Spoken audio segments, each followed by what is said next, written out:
Hello all, welcome all learners. Welcome to the next session of methodology and GD&T approach. So in this session, we'll be dealing with our next part, that is errors and uncertainty. Myself, Rohit Bhaskar, Assistant Professor Mechanical Engineering, KK Wag Institute of Engineering, Nashik. So in this session, we'll try to understand the different classifications of errors and the different terminologies related to the error. So error is responsible for the difference between a measured and a true value. So exactly what we discussed in earlier sessions relates with the measurement. So obviously whenever measurement steps are followed, there is chance of an error. So for that we should be able to understand what exactly error is. So error is nothing but the difference between the true value and the measured value. So for example, everyone is aware about the balance, the simple balance. So if you have to measure a 1 kg value, that will act as a true value, and if the measured value is 1.5, so obviously what we can say is 1 minus 1.5, or either 1.5 minus 1 provides us the difference, which will be called as an error. So this was a simple example. So there are a number of methodologies of measurement. So in that we have different errors. So basic three types of errors are: first one as a gross error, second one random error, and third one is systematic error. So all these three types of error should be well understood, as we are going to follow the industrial methodologies related to measurements and the applications. So learners are to be concentrating on the basic measurement systems. So first one is the gross error. Gross error is nothing but the blunder. The blunder relates with the mistakes which are done by a human being. So this gross error will act as a mistake which is unnecessary. So what we can say is an reading which is taken maybe on a vernier caliper, and we have forgotten to write or read any of the value, say the matching value, or either we say related to our simple steel rule. So when we use that steel rule, we are not able to view that. So the mistake in the reading is related with the gross error.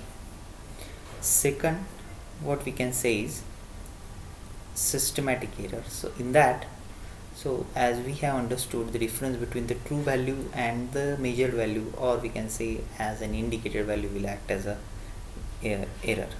So systematic error comes under the category of a controllable error. Why we call it as a controllable error? Because this error can be avoided.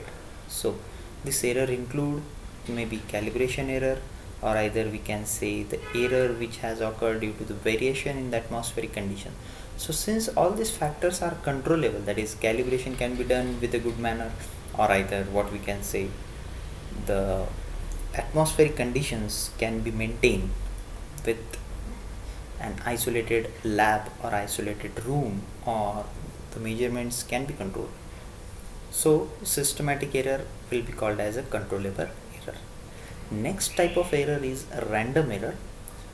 Most probably random error doesn't has any specific cause, and it is very difficult to identify the random error. So these are the errors caused due to the variations in the positions of a setting, standard, and workpiece errors. So due to displacement of level joints of instruments, we can say it may be a random error, or due to the backlash and a friction. So this type of errors are induced. Next one we can concentrate it as the environment error. So environmental error, maybe we can say what I told earlier as well, the surrounding atmospheric conditions, that is surrounding temperature is there, or we can say pressure is there, humidity, while we are following any type of a measurement. Most probably external factors like nuclear radiations, very much important in the nuclear industries. Then we have vibrations, in the industrial where manufacturing and very heavy machineries are there, so that time there are many vibrations. Then we have magnetic field as, so all these factors lead to the environment error. Next one is alignment error. Alignment error most probably is due to the misalignment provided or done by a human being. So it has to be followed with an Abbe's principle. Abbe's principle states that the alignment or the line of measurement of a measuring component should coincide with the measuring scale or axis of the measuring instrument. Now we'll try to understand in brief what exactly alignment error is. So figure shows a say shaft of a length capital L, and we have to measure its length L. Now if we are going to use a steel rule, so steel rule should be perfectly perpendicular to the axis of a shaft, then we can get exact length capital L.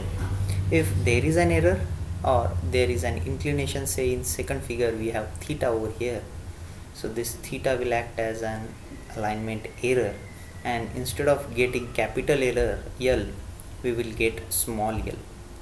So it will form a triangle and the length L, and instead we will be getting small l. So this L differs with an angle of theta, so if we take a cos of this, we will get cap small l.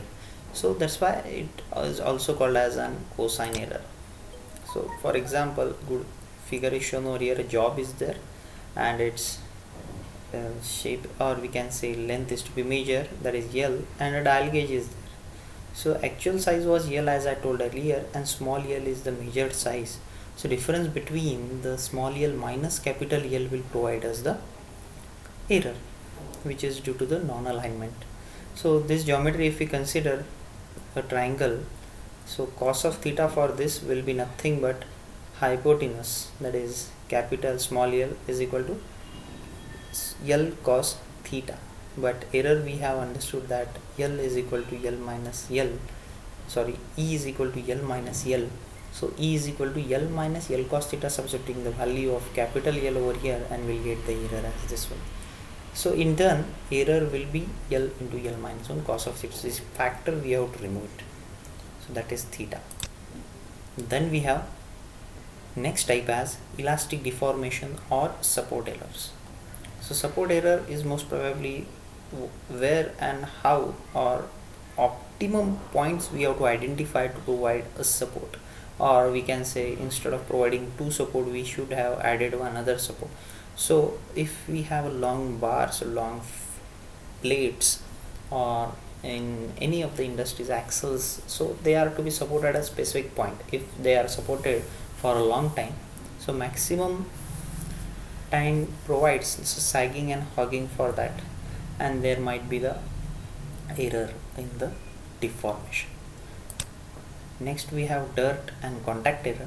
Dirt error most probably is due to the surface dirt or particles which are present due to the other environmental conditions.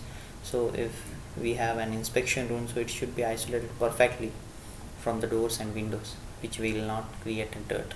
Next we have contact error. Contact error most probably what we can say is, suppose we have a cylindrical component and we have to measure the thickness. So obviously the end effector, or we can say end of an instrument, or we in turn in our metallurgical terms we say jaw of an instrument. So that jaw should be perfectly to the face point of a workpiece. So this gap, it means, will act as an error. Next we have a parallax error. This is usually if we have a good instrument and a good calibrated instrument and all the environmental conditions are also maintained, then that time if the human being is unable to read out the reading, which should be exactly shown by that instrument. So in turn what we have to understand from parallax or reading error is, the observer over here, if you observe this figure, should be perfectly perpendicular to the scale whose reading is to be taken. So if observer is over here at X position or at Y position, so it will provide us the another graduations, this much or either this one. So this will be an error. Instead of getting actual true value, we will be getting the measured value as wrong. So this is nothing but the parallax error. So unless and until you are not understood, the uncertainty in error is not perfectly understood.